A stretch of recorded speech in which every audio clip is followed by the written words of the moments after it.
What's up? I'm Craig Daniel, and this is my Lotus Exige.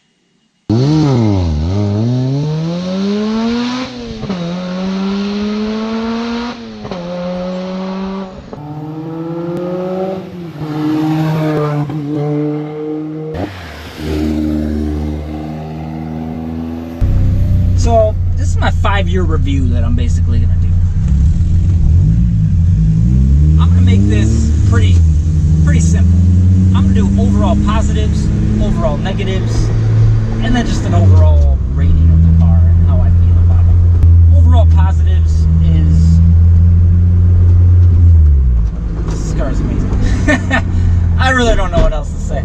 I love driving the car. Driving the car feels like I'm taking it to, you know, a track every day. You know, it's just, I strap in, got these seatbelts, and I love these seatbelts to death because, one, it transforms you. It makes you feel like you're in a race car.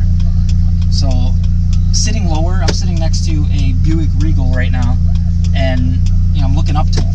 It's a race car through and through, and it just feels like it. Another positive about this car is, I'll show you right here.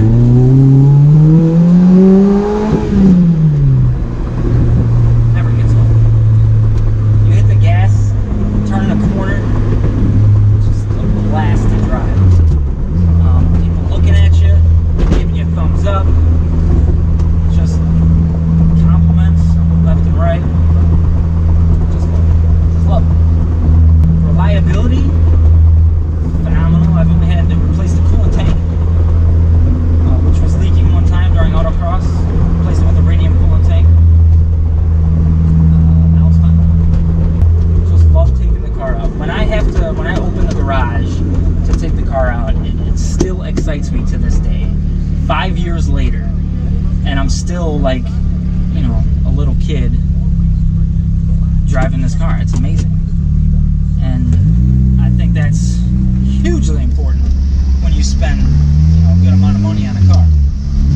Another positive is the cost of the car. I mean, I got it for $39,900. I mean, that's no chump change, but for the car that you get, and you know, people ask me all the time, how much you pay for that thing? Was that $100,000? But I feel like today I can still sell it for, you know, a decent amount of money and actually make a profit on it. But do I want to sell it?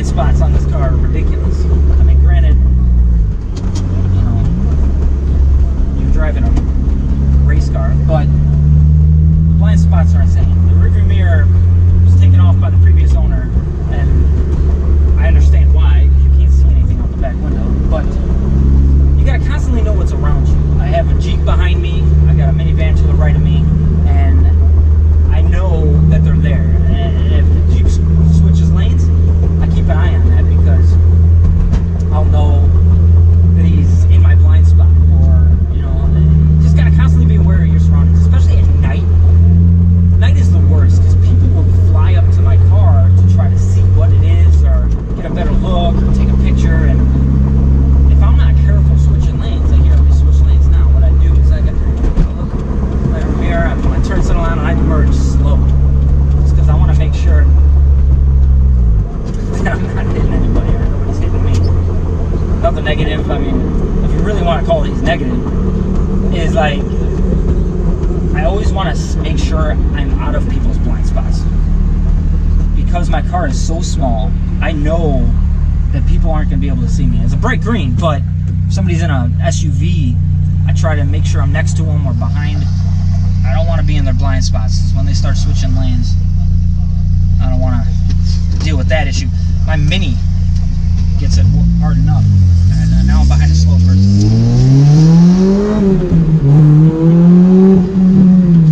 Never gets old.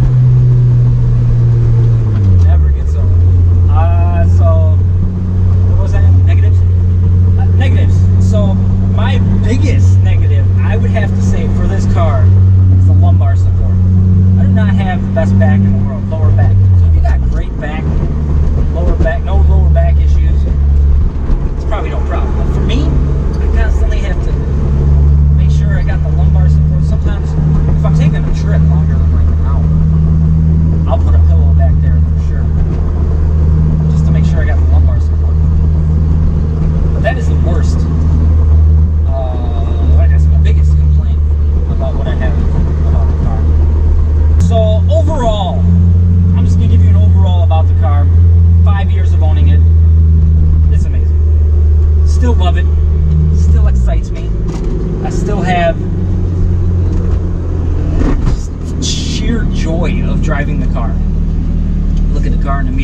driving past buildings. When you still have a car for 5 years and you can step out of the vehicle, turn around, and take a picture of it, you know, I have a million pictures of my car. Here we go, man. Hold on.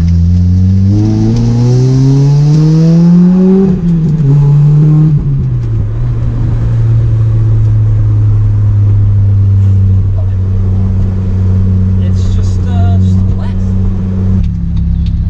So if I had to say, was it worth it?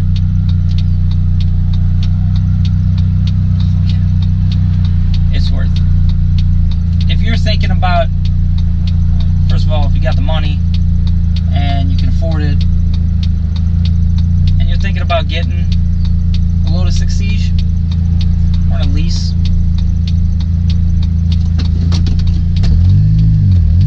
it's worth it. What's this person doing? They're not supposed to.